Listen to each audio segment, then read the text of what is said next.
All right. Good evening, everyone. Thanks again for joining us tonight to learn about ranch hardening. My name is Katie Lowe, and I am the coordinator for UCANR's Fire Network. Tonight is the first webinar in the Fire Network's new webinar series focused on wildfire preparedness strategies for farmers and ranchers. And next week, we're going to have a follow-up webinar with some of our livestock and natural resource advisor team, focusing on the realities of managing livestock health during fire season and during wildfire events.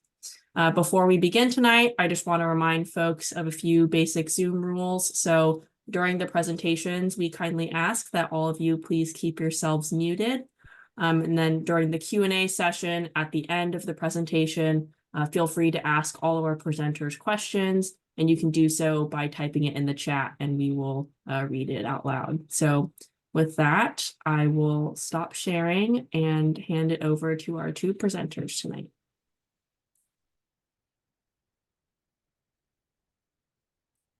All right, can you see the screen okay, the Yep. presentation mode? Yep.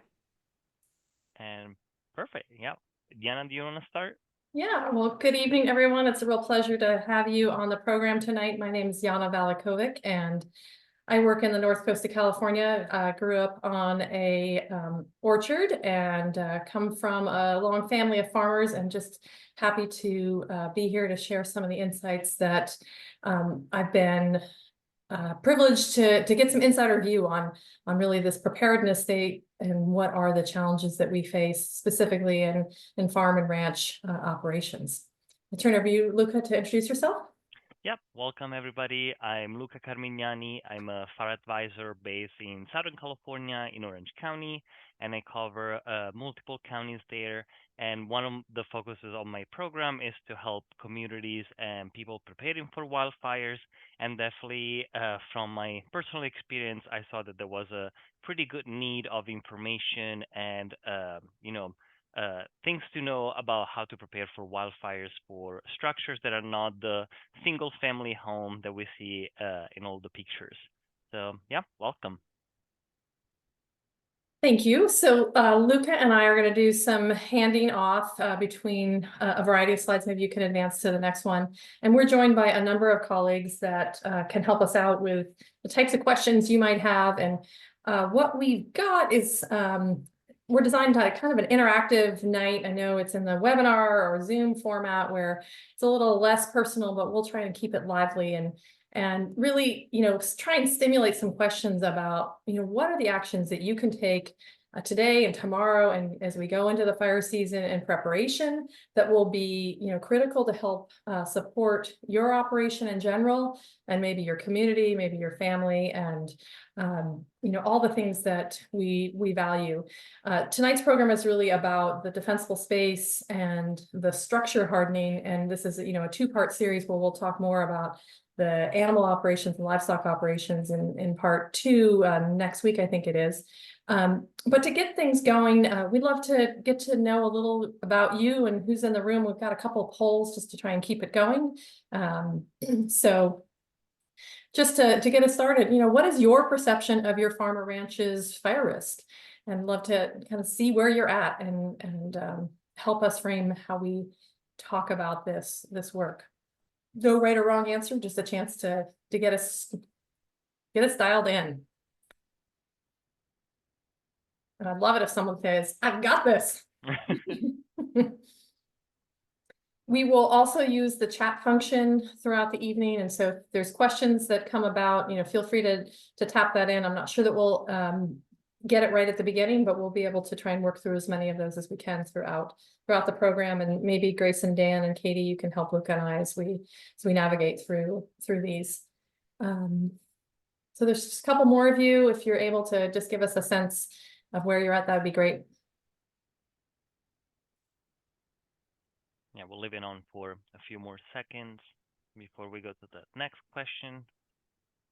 But it looks like, a variety of you have been thinking about this and are starting to put a plan in motion. And there's, I'll just, humbly say there's always room for improvement. And I know when I was reading through the the results of our survey that we asked you when you registered. Great diversity of people who are in the room today and are challenged by the issues. And so, I just want to applaud all of you for being here tonight and for joining us in this adventure of fire adaptation in California and then fire adaptation in the agricultural landscape. So maybe we'll end that poll. Yeah, we can go to the next question, I guess. You can see the results right now, right? Yeah. Yeah, so definitely we have the majority of people that have a plan but need to work on it. So hopefully this presentation will be useful to prioritize those actions and plans. And then we can go to the next question.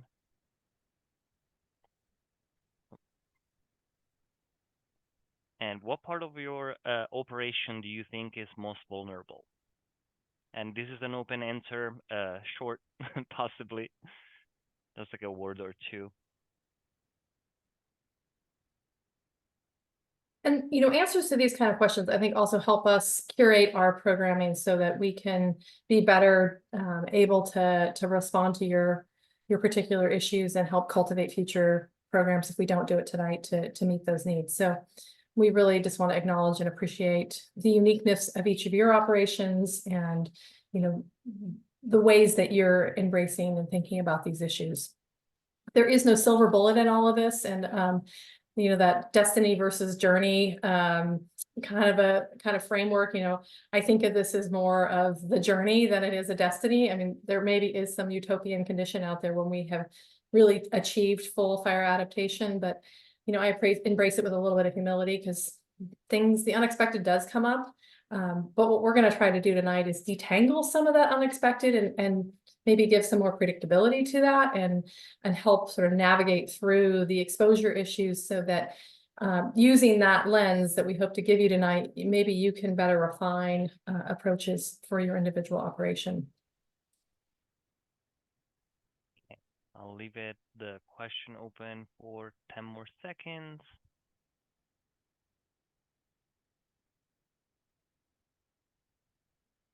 All right. And you'll have a chance to write more in the chat or contacting us. So let's see. Oh, I guess we can't see the results. Yeah. Okay, never mind. We'll share them. Terrific. All right. Okay. Well, let's see. Do I need to close that screen or will you close it specifically? Oh, is this still on? Oh yeah, maybe it is for me. Okay, so to get it started, I just want to bring forward a video that Luca has about the ranch fire in Mendocino. It was in 2018. This is in a grassland setting, and I can't remember the origin of this, but whoever captured this video, I think, gives us a good insight into what's happening. So you see a main fire front, and then you start to see these spotting efforts happen. So there's some wind behind this fire, not a ton. But we start picking up new spot fires in front of the main flaming front. And what that does is like saturate an area and, begin to show the unpredictability around where those spot fires might occur. And so as this insider view through an orchard here, as you can see, there's a lot of fuel on the landscape here, and there's a flaming front coming towards whatever we're seeing in the vantage point. Why we're showing this is to try and give you a sense of what it's like on the ground, and then the difficulty that the fire personnel are facing when they can't get full access to all the locations. Because look at the height of the branches on these agricultural trees. So, as we start to think about emergency response, where the fire is going to go, how it's going to move. You can see some embers coming forward. This is some of what your properties may experience over time if a wildfire does come your direction.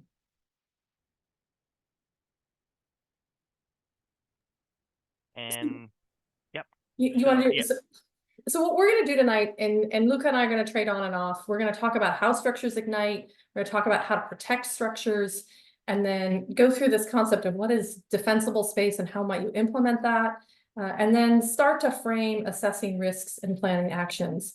do that in about 45 minutes or so. There's a lot of depth to this topic, and so hopefully we're just gonna, give you some curiosity to the topics, and we can continue to work with you and help you think through these issues and with more nuance and more applicability to your particular situation. But through part one of this workshop series, this is kind of where we're going to go. And to kind of help frame that, we've got one more poll to bring forward some of the issues. So, Luca, do you want to launch that last poll?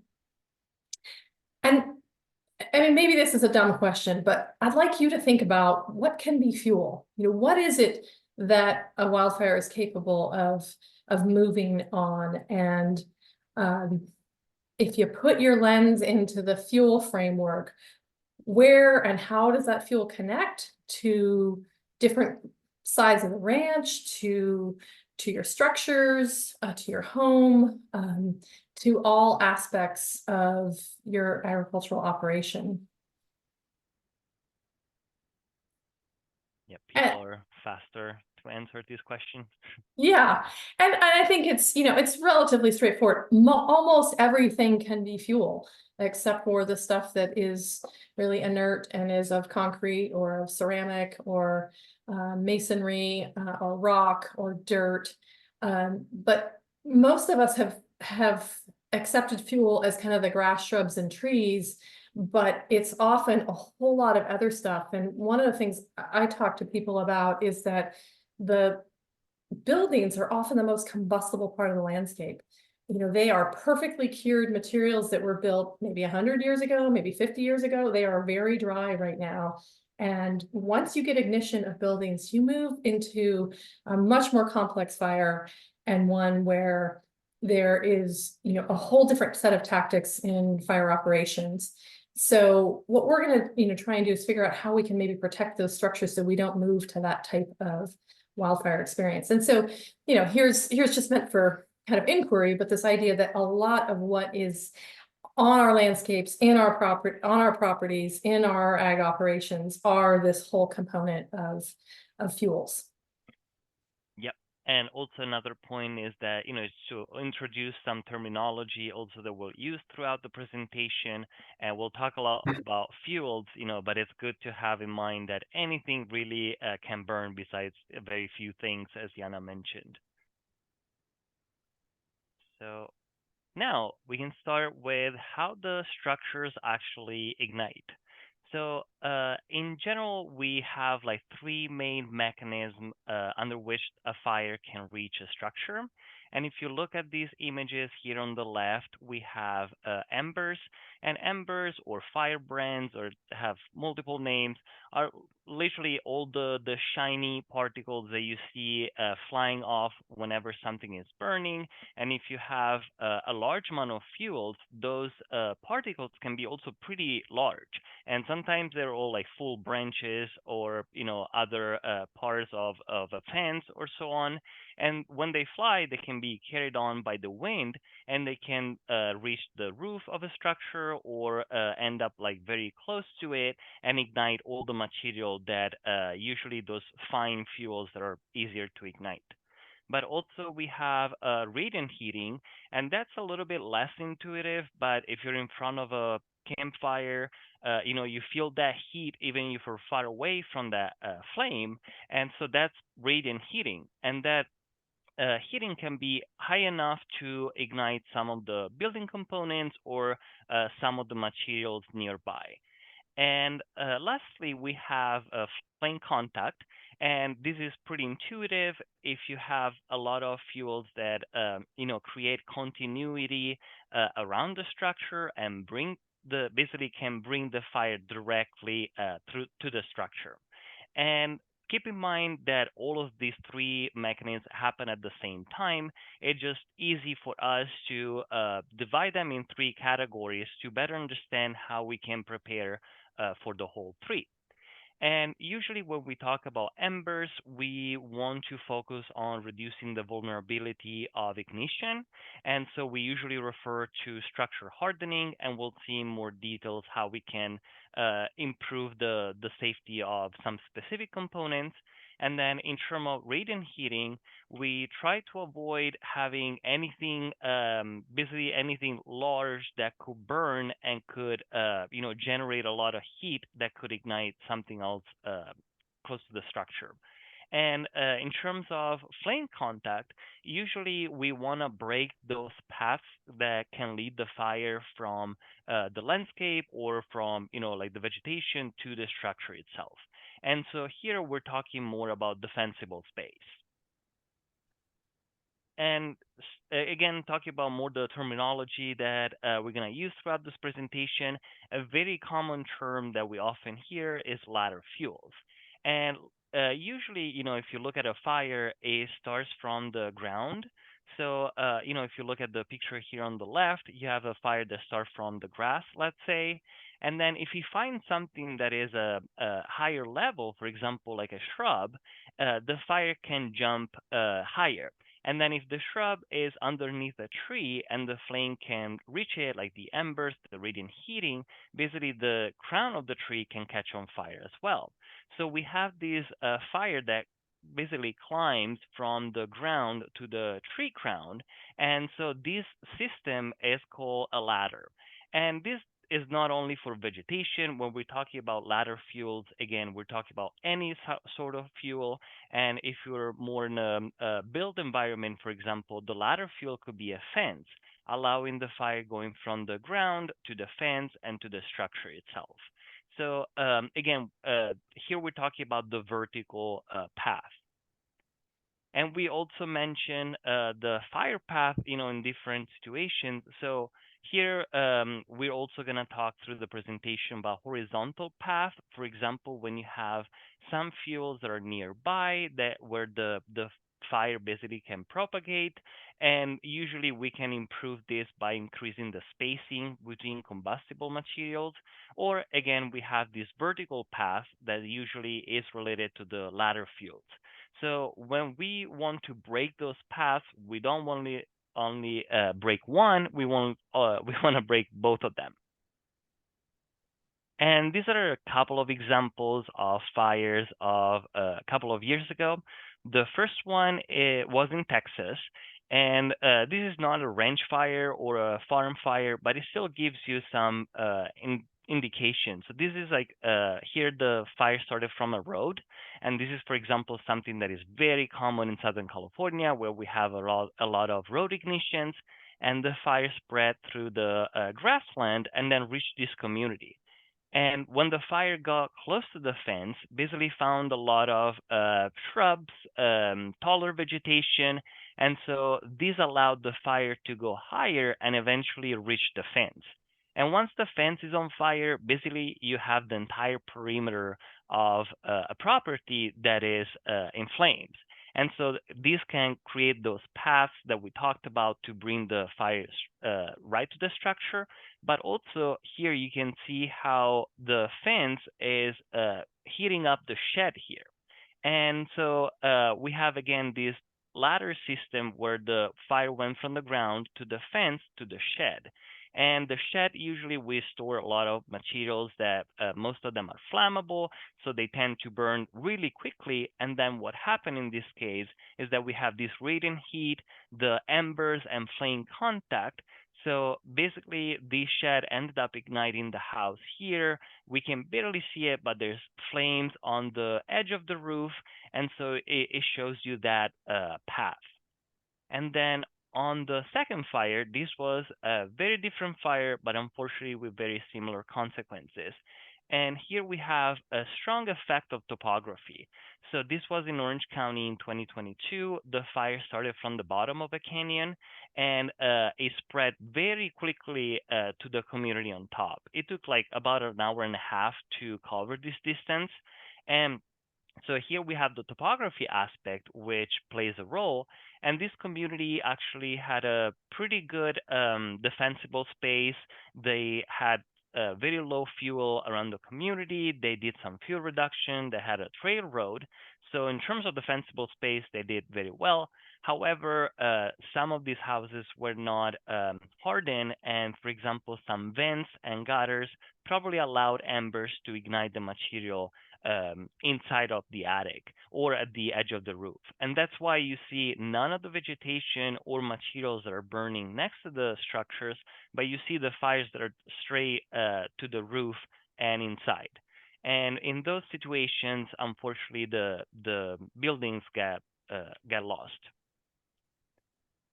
So some, yeah.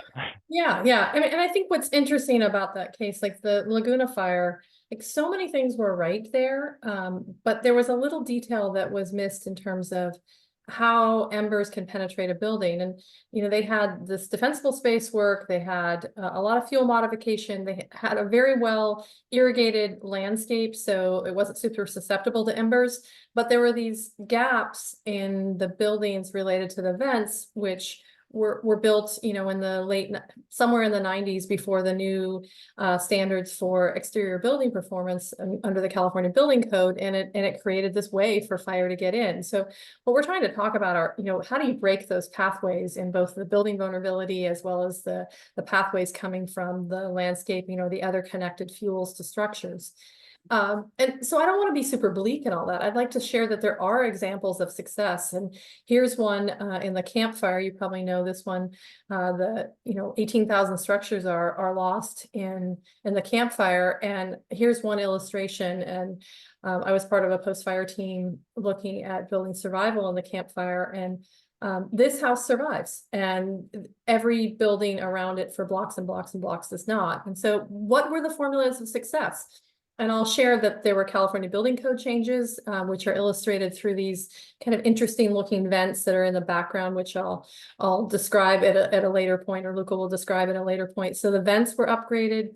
There was a lot of vertical and horizontal space around the buildings. You can see the tall foundation, but they also had a lot of cement walkways around the structure itself, creating a break in fuel continuity. They had a Class A roof, a roof that was in recent condition and was designed to be able to withstand fire. And so when you put those pieces together, you can see success. And I just want to share with you that we're not just talking about generalities. We do have a lot of evidence behind what we're talking about. And to me, I see beacons of hope out there. I see ways that when you put all the puzzle pieces together, you can have really different outcomes than what we've been seeing over the last decade with the loss statistics in California and Colorado and Hawaii and Washington and Oregon. We've learned a lot in the last decade. And so now we're trying to really bring forward messages of opportunity, hope, and things that people can take action on themselves to have a far different outcome. So yeah, as Yana mentioned, there's good reasons to be hopeful, and now we stop talking about bad things. We're gonna talk about what we can do to prevent that from happening. And so we're gonna focus a little bit on the structures first, and then we're gonna talk about the defensible space, and then we'll see how we can put all of this information together.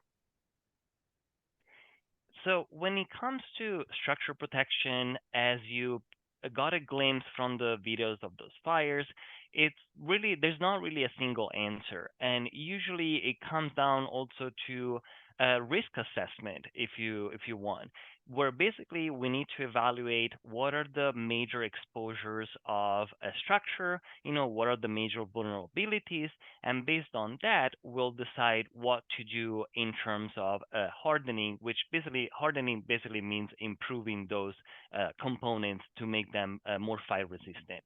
So when we're talking about exposure, we're not only talking about removing fuels, but sometimes just reducing them or relocating them away from the structure.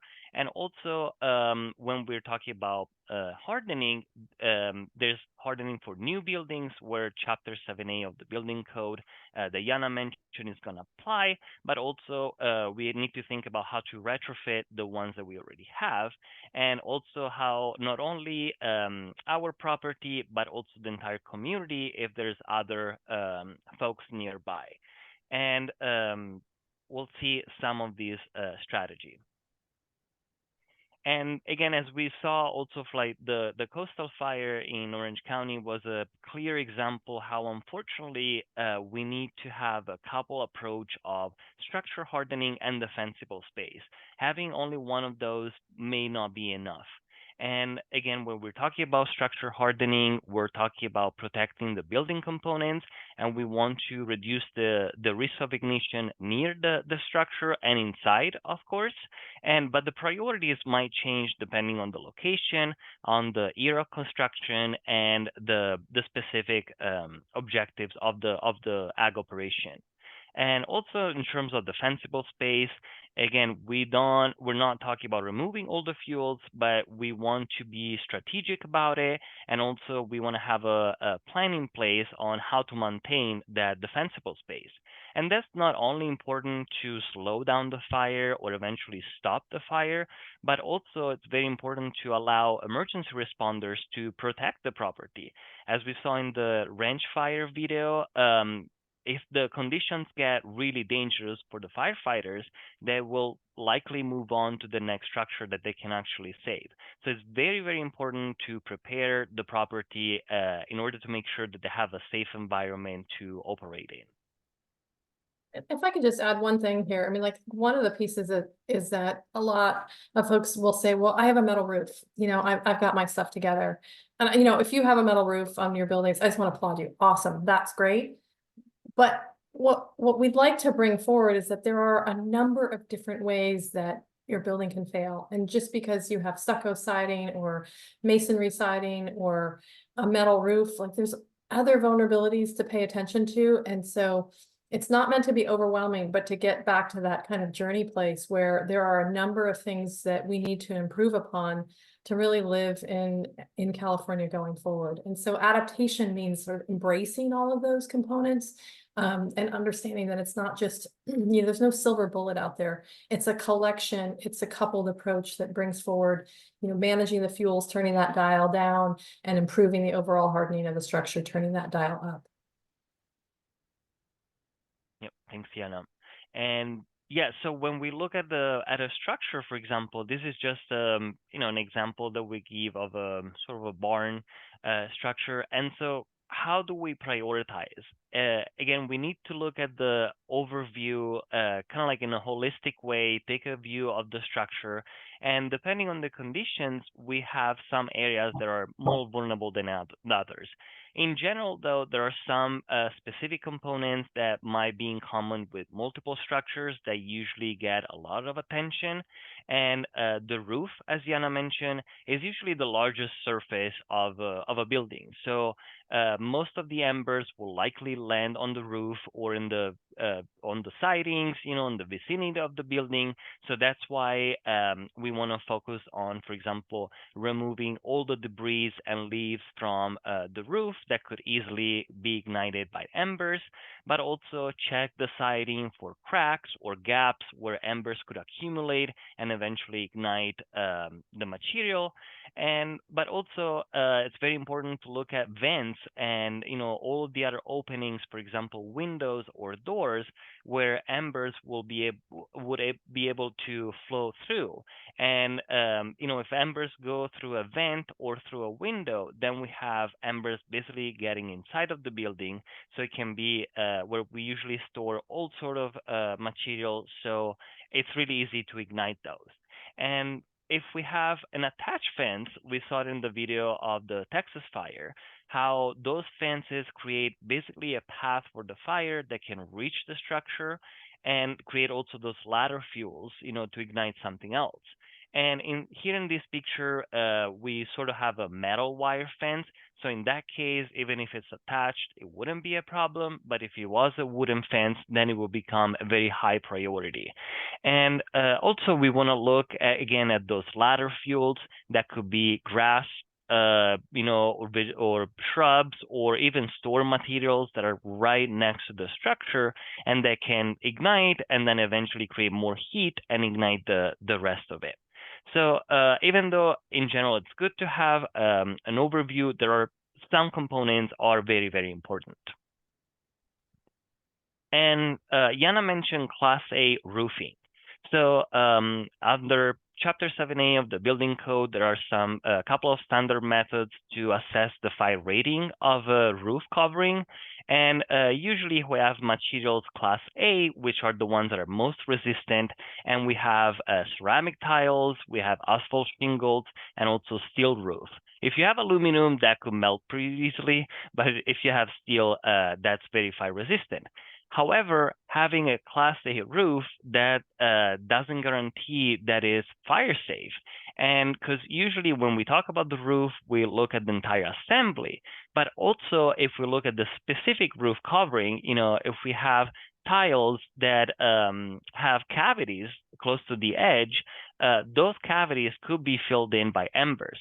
So by using like burst stops, we block those paths, so we actually make it a lot more resistant, more than just the tile itself. But also we have to keep in mind that if there's damage on the roof, some areas are, of the assembly underneath the roof covering is exposed, that's a very high vulnerable location. So those are things that, even though you have a Class A roofing, might make your roof very, very vulnerable. And in general, in terms of maintenance, that's very important too. We don't want to have any debris or leaves or any so-called fine fuels, and those are like the very thin material that can very easily ignite with an ember or even with radiant heating. So if these are on the roof, for example, close to an intersection, or if we have gutters, they can accumulate. And so by just removing them regularly, we prevent those ignitions from happening. And again, there are some areas that are very vulnerable on the roof. Usually whenever we have an intersection or a skylight or anything that really creates basically a horizontal to vertical intersection, that's where usually we have the debris that tend to accumulate or the leaves that tend to go to. So those are areas that we need to pay specific attention to. And here on the right, we have an example of an intersection, and sometimes all we need to do is just put in like a metal mesh to prevent embers from reaching this cavity. And in this picture, actually, it's not easy to see, but there was a quarter-inch mesh screen. So that mesh size is not enough to prevent embers from going in. So ideally, you want to have something that is 1/8 of an inch or less. And for these kind of situations, that can already improve the safety of the roof substantially. And then vents. Vents are extremely important to create that airflow to avoid moisture damage, but also they have screens, and the screens usually are made to prevent rodents or insects or other debris from getting in. However, the traditional mesh size is 1/4 of an inch or bigger, and that allows embers to flow through. So what we want to do is to locate the vents of the buildings and see what kind of mesh they have. Usually on the back of the vents, there's the mesh screen, and this is sort of like an example of how it looks like.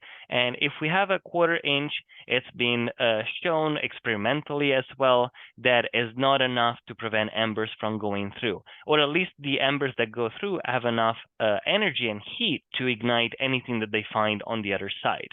And just by replacing the mesh with 1/8 of an inch, or somewhere between 1/8 and 1/16, depending on the needs of the airflow. Because of course, if we go with the finer mesh, we're gonna block more airflow. So we can calculate it to make sure that it's enough, but at the same time, it's not allowing embers to go in. So just by replacing this metal mesh, again, we're improving the situation substantially.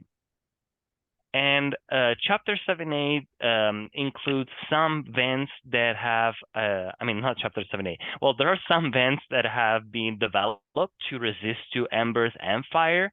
And these are approved by the Fire Marshal Office, and there are different kinds, all sort of vents. They can be foundational vents, roof vents, or you name it. And there are different brands that make them, so they have different techniques to use it. Some of them have a paint that expands with heat, so it blocks the airflow through the holes in case of a fire. Other ones have long ducts that basically cool off the embers before they reach the other side. Or anyway, they have different strategies to prevent embers from flowing through and ignite anything on the other side. And in terms of windows, these can be pretty tricky for ag structures because depending on the situation, we could have large openings, and there are different strategies depending on the situation. One of them could be to install a mesh screen, again, something that is at least 1/8 of an inch or smaller. But in general, like if we have a single pane window, for example, just a single pane of glass, that can easily break during a fire, both by contact of debris or embers, or with the radiant heat from a fire. So having a single pane window makes it very, very vulnerable. Ideally, we want to have a double pane window, at least for like the buildings that are very, very important. But at the same time, it can be costly to replace those windows.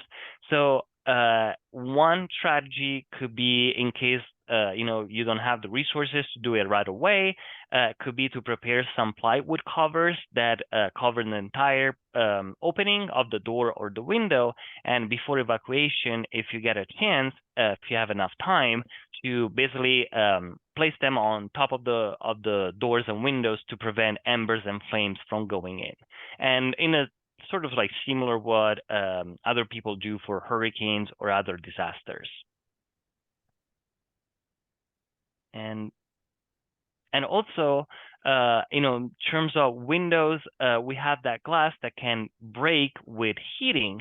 So if you have vegetation or other combustible materials that are very close by, they can definitely generate enough heat to break the glass.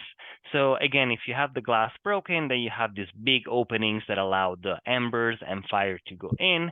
So in this case, for example, this vegetation could be trimmed back a few feet, and we'll talk more about this in the defensible space. And if you have branches that get close to the eaves or other parts of the buildings, again, these are very dangerous from a fire path perspective. So it's good to like prune it down and relocate it when possible in a way to create a buffer zone. And yeah, I think now we're ready to talk about defensible space. All right. Thanks for setting the stage there, Luca. So defensible space is really about that separation place between the structure and the building, and then it radiates out to mitigate the pathway of the fire towards the structures. And so, really what we're talking about, and here's a couple of examples of, different types of ag operations where, what do you do in these locations? I mean, look at the lower one. It's, very nicely landscaped, and there's, connectivity to the wildland. There's connectivity to the landscaping environment. There's a lot of dry grass. Some of it's cut, some of it isn't. And so, what we're really just trying to bring forward is thinking about those pathways that lead towards structures or towards things of value, and to create ways to break up that pathway so you don't have something that leaps from one thing to the next. And then, how do you set up a system to maintain that vegetation condition so that it's not something that has lots of dry, senesced or, declined leaves or needles or palm fronds or whatever it is. So pulling that package together to be able to do the maintenance so that everything is in the healthiest, most vibrant condition possible is what we're trying to aim for. And then thinking about the overall flammability of individual components, like, there you see that Italian cypress right next to that building. They certainly act like a candelabra and a wick, and if they ignite, they shoot flames all over the place. And there's a third component, which is really about providing a safe and accessible place for fire responders, so that they know that they can go there, and if something goes bad, that they're going to be okay, that they're going to be in a safe condition. So In California, we have, you can go to the next slide, Luca, 3 defensible space zones. Most of you know about 2 of them. They were this zone 1 and zone 2, and they worked out from the structure itself. And you probably saw signs for years that, defensible space, it's the law, know your responsibility, and it goes out to 100 feet. And when the second zone was added that goes from 30 to 100 feet, I think that kind of culturally put us into a place where fire and the fire threat is somewhere out there, and it's not really about what's right next to the structure. And it kind of gave us the sense that, it's okay to tuck things near the structure. But what we've learned over the last decade is that stuff that that we've tucked right next to the structure has really put those buildings in great vulnerability, because embers can land on them and start fires right adjacent to the structures. So what's coming is this new zone, sometimes called zone 0, which is the first 5 feet around the structure, being a place where there is no combustible material. So shown in the residential setting on the left, relatively new construction, but lots of, in this case, wooded mulch, where the embers can collect on that and create spot fires. And what you're seeing in the left-hand image, and why there's those hot spots right next to the building edge, is that the embers are being moved in the air column, slamming into the wall and dropping to the base of the structure. And if there's something combustible there, then it's going to ignite it. So in the framing of zone 0, we talk about the first 5 feet, and if you can, 6 inches of vertical clearance additionally before the main cladding or siding of the building comes together. Because, that's a lot of time and effort for that, fire person to be addressing all those spot fires. And yet we often do what's on the right, where we let stuff get out of hand. And it's, especially in the rancher farm operation, it's hard to maintain all that stuff. So, you're going to need to make some choices, of course, around what you can maintain and what you can't maintain, and then think about the vulnerability of whether you lose that building or don't. So, thinking in those zones, working from the structure outwards, next slide, Luca, is the frame that we're trying to bring forward. And, that also includes, a lot of this attached stuff. And so, here's a wooden fence. Yes, it's got some nice metal posts, but that fence directly connects to this greenhouse, or whatever this example is on the right. It maybe had a place where there was maybe an old propane tank or something. We often use wood to hide some of the ugly stuff, but it's often right next to our structures. So those kinds of, if you could dial the lens and your eye lens into looking at fuel and seeing what's the pathway that fuel can bring fire to the structure or directly touch the structure, is some of what we're trying to bring forward to you tonight. One thing that I wanted to mention about these pictures is that they kind of show how, we tend to accumulate some trash next to the fence, especially if we don't, if we see only one side.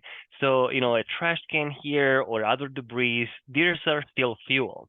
So we're not just talking about the fence, but again, we're creating those ladder fuels. And also, the edges of the fence are pretty typical, like for weeds, and so it's very important to remove those weeds, because they can create more ladder fuels as well. Great, perfect. So, what about mulch? And we've got colleagues, we've done research ourselves around, mulch is great for managing weeds. Mulch tends to be of a wooded product, especially there's a lot available, and it really can burn, and it can create pathways. So like, you've got a wood fence that's nestled in some mulch. That wood fence can be ignited by the mulch and then run it directly to the structure, and that creates lots of problems.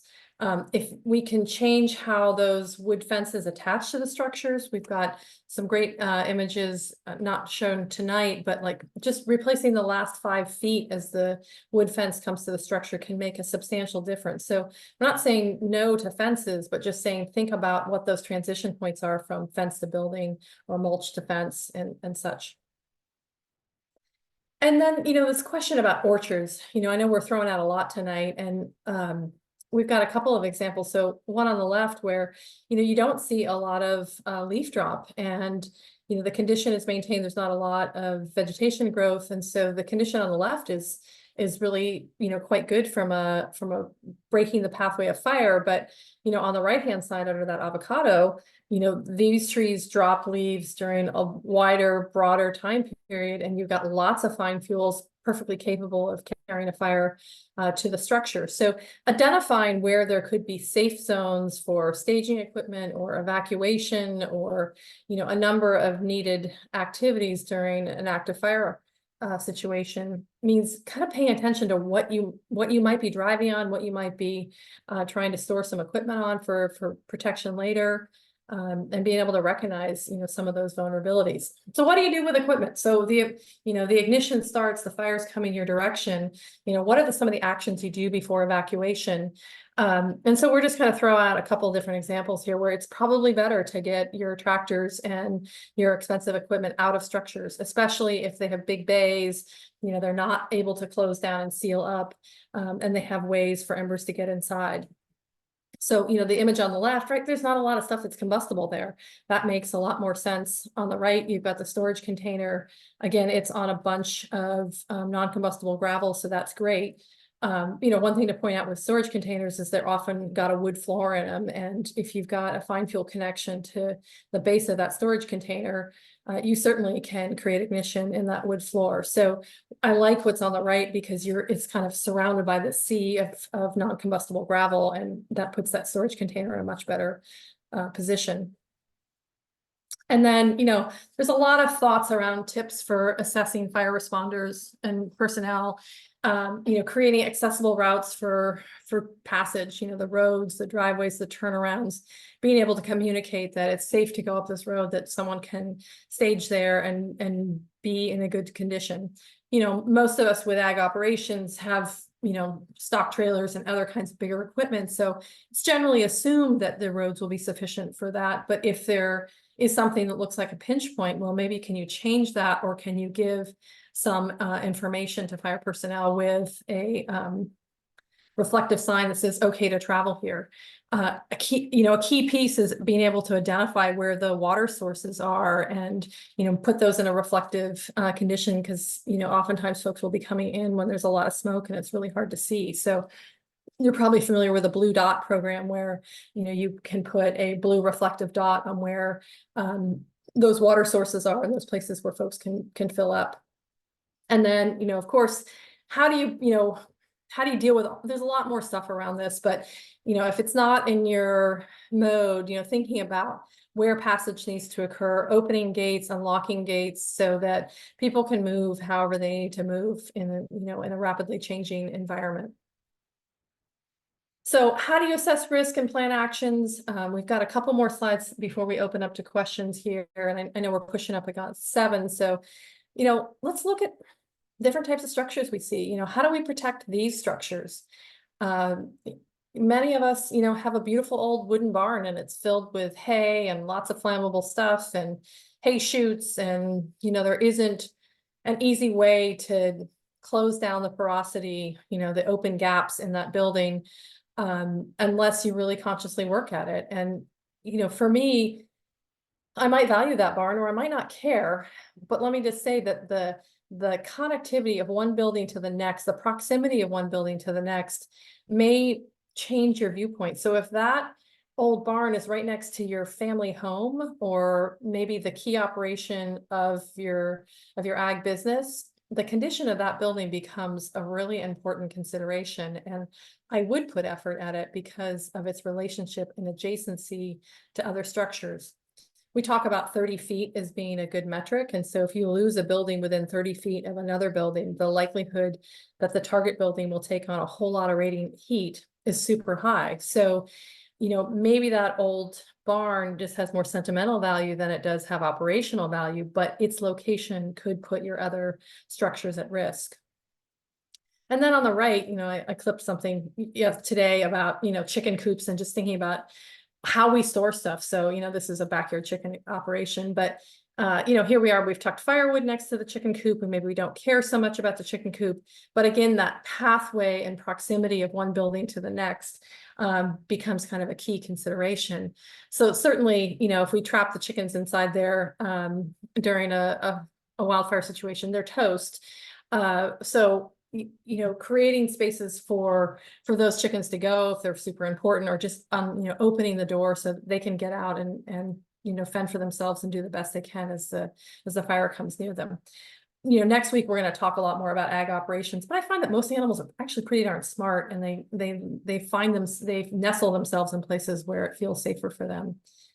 So, if you can't reduce the fire risk, certainly try and get those valuable pieces of equipment out of these kinds of structures, because they're you're likely to lose them if you've got a fire with wind on it, and that's what kicks the embers out. And if you can do things to mitigate the pathway to bring fire to these older structures, so the better. What do you do with trailers? I mean, there's a lot of them out there, and, kind of what issues do you see here? I know we're getting close on time. And so, just look at all of the fuels that are connected to these structures. They have temporary foundations. They're, great ways for fire to run underneath them. If this is where your data hub is, if this is where all the, the business files are stored, then really think about even these kind of little flimsy structures as being important, and skirt them so that you can keep fire from getting underneath them. Separate the buildings from each other so that you don't have a relationship of, kind of that adjacency effect with the potential that one fire, one building may ignite the other. And then there's, a whole lot of other types of buildings. And so here's some greenhouse examples. And, we store hay in lots of these structures. And if, your hay operation, you have, as you go to feed things and the flakes of hay, and you've got this, pathway of the, the debris coming off the hay, moving from one building to the next. These are the kind of stuff, if you've got some time, you'll want to clean up as the fire comes towards your buildings. So coming down to prioritization, what I'm hoping to bring forward is this idea of assessing the risk of your operation around those three types of pathways. So the direct flame contact, the radiant heat, and the embers, and then sort of thinking about how important different buildings are to your operation, and where the brains of the building are, where the greatest assets are. What would it take to get you back on track if you lost one of those structures, and how to break those fire pathways. And then here's just, I think, a classic example on the lower right, where we often have compounds and we have lots of buildings near each other, and I'll talk to some folks and they're like, well, I don't care about that building, there's nothing valuable in it. But if that building ignites, what pressure does it put on the adjacent building? So we're really talking about thinking about all buildings and how those buildings relate to each other. So one last thing here, the priorities really, the three most, and then the ag operation, I'm talking about the four most important components from a building structure protection perspective is the roof. As Luca said, it does the majority of the heavy lift. But then, managing the fuel or the defensible space around each of those structures, figuring out a way to close the pervasive number of openings we have in these buildings, and then, thinking about vents in that same framework. So those are the places to start. So as you prepare for fire season, wherever you are and whatever your fire season is, I think one of the great things about ag operations is that we often have a lot of equipment, and that equipment can be really good at managing fuels, or we have a number of animals where we can do really concentrated targeted grazing and just graze things down to the nibs, or be able to create fuel breaks, with the tractors we have and the disking that we have capability of. And that can create, safety control points, evacuation routes, all those kind of key things so that you can lay out a pathway for protection of your structures. And then, of course, your infrastructure relates to all these other things around water and other components. And pay special attention, of course, to where you've got your chemicals and your hazardous materials, because they really need to be in a very fire-resistant structure in general. So, on May 28th is our next webinar, and some of our colleagues are going to be leading that effort to talk about livestock health during wildfire, during wildfire conditions, and when you have enough time to get to the evacuation space versus when you've got sort of a short amount of time and a lot of things to consider. So really, I think to me, it's about a community approach and how do you work with your neighbors and kind of manage that shared risk, and how do you work with each other around gate management. And, there's some innovative agricultural pass programs that can help farmers and ranchers get back into their properties during long wildfire operations. And so we'll bring some of those components in the May 28th webinar. So I think I'm going to kind of wrap it up by just saying there's a lot of things to do. And we're not trying to overwhelm you. This is sort of a first, look at the farm and hardening structure component. We talk a lot, in this space around go bags and last things to do, and what should be in your go bag. So I'm going to kind of wrap it up and not go through all this stuff, but throw out a few things around, like creating digital copies of important documents, scanning your property with your phone before you leave with the video on to be able to see what you have. Educating all family members about how you shut off key gas or electricity if you need to, knowing how to operate electronically controlled doors, whether it's the garage door or some other component of the ag operation. Like there's just a lot more things to be thinking about than just the structure hardening. But I think with more education and more opportunity to practice some of this stuff, we're going to get a lot better and have a lot more opportunity to protect our operations and not have a really terrible outcome and when the next wildfire comes our direction. So with that, I just want to thank you for your attention. And we're right at 7 o'clock. We're happy to take questions. We actually have the last poll for the audience. I'm gonna lunch now. And then for those of you who are diehards, we are happy to stay on and take some questions, and we'll get better at managing our hour-long time period. So, after this webinar, how do you feel? Did we bring some new ideas forward? What did we miss? And you can start adding that stuff to the chat if there's things that we didn't get to.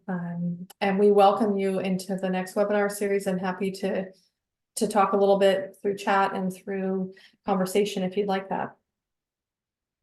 While people fill out the poll, there is a question in the chat for you all. Dan asks, many of us who operate livestock businesses in annual rangelands are also concerned with protecting our fall forage resources. Any tips for doing this? Fire breaks along roads, or are there any other ideas? Yeah, that's a great question. Maybe I'll take a shot at it, Luca, and then see what you think. I mean, I really think the fuel break concept around all of our stuff of high value, whatever that may be, whether it's forage or whether it's buildings or some kind of processing facility, is part of the framework to bring forward. And there are different ways to do that through disking, targeted grazing, use of a little bit of extra herbicide that might be in the tank at the end of the day. Being able also to communicate that those fall forage components are really important to our fire personnel, not to do a backburn through them if you can. Yeah, I guess one thing that I could add, I don't know if it's possible, I would also plan some mosaic of operation. Basically, yeah, the fuel break is good, but if you have a row crop in between, or something that is well irrigated, or something that is more resistant than just road size fuel break, I think that would be helpful. But I understand that is not always possible.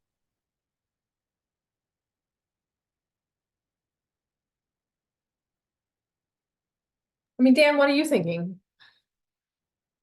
Put you on the spot, No, I think I also think a mosaic. I don't know that a lot of rangeland operations are going to have irrigated crop ground, but I think targeted grazing or fuel breaks that break up compartments of the operation would be helpful too. So if you do lose one field, you don't lose the whole ranch. And I think that conversation with fire professionals is really important. I think when you talk to them, they're understanding about the value that standing forage has. But one man standing forage is another person's fuel load, you know, and I Yeah. think having that conversation before fire season is also helpful.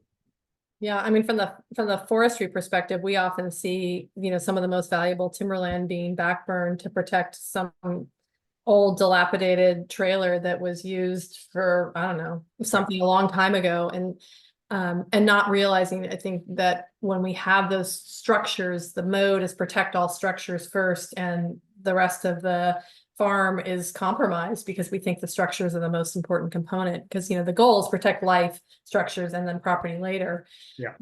And so, you know, when you can have a really clear communication with your local unit, you know, if you're in state responsibility area or local responsibility, or around how you value that stuff and how you can work through time to really build up a best practices approach for your operation, I think the better. Though keeping in mind that it may not be a local person that responds in your fire, because depending on the nature of the hazard, you could have out of town crews that are there as well.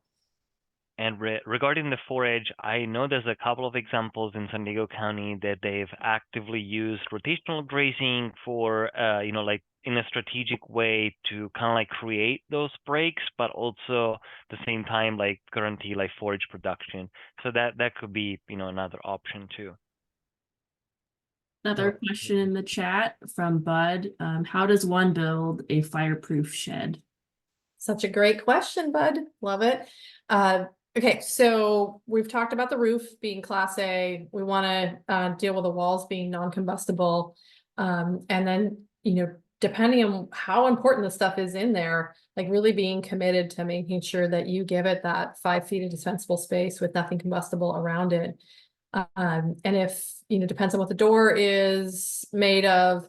But when you have stuff that you really don't want ignited, you know, put some thought into it, and you're welcome to dig into our website, which Katie will put some examples in the chat where we can dive in deeper to each of the building components. But, you know, being aware that combustibility of those products is maybe something you want to avoid. So, you know, using masonry, concrete, you know, something different. And, you know, maybe you don't need a window in it in that case. So if you do put a window in it, it's probably a tempered glass window. But also, as you mentioned before, like the vicinity to other buildings, that's very important too, because that can, you know, facilitate the fire spread. And also the size of the shed has an importance too. Like smaller sheds are kind of a little bit easier to ignite. Yeah. So Katie's dropped some additional resources into the chat where, you know, before you leave, if you'd like to learn a little more, you can click on the links to see some of the resources that are available. You know, our fire website has lots of detail around each of these kinds of topics, and you can learn more and get resources to link into different building products and different choices.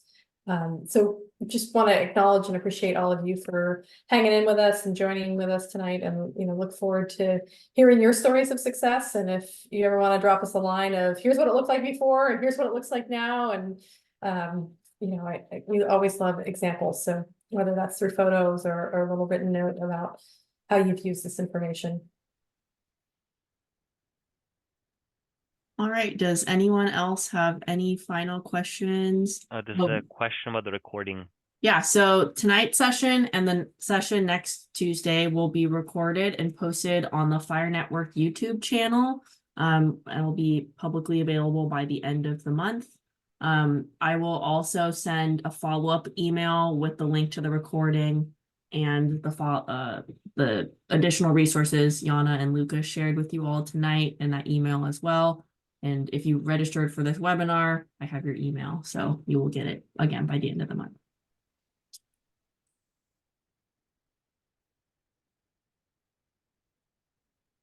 All right, well, if there aren't any more questions for our speakers, thank you so much, Luca and Yana, for your time and sharing your wisdom with us tonight. And hopefully we'll see all of you at the next one on the 28th.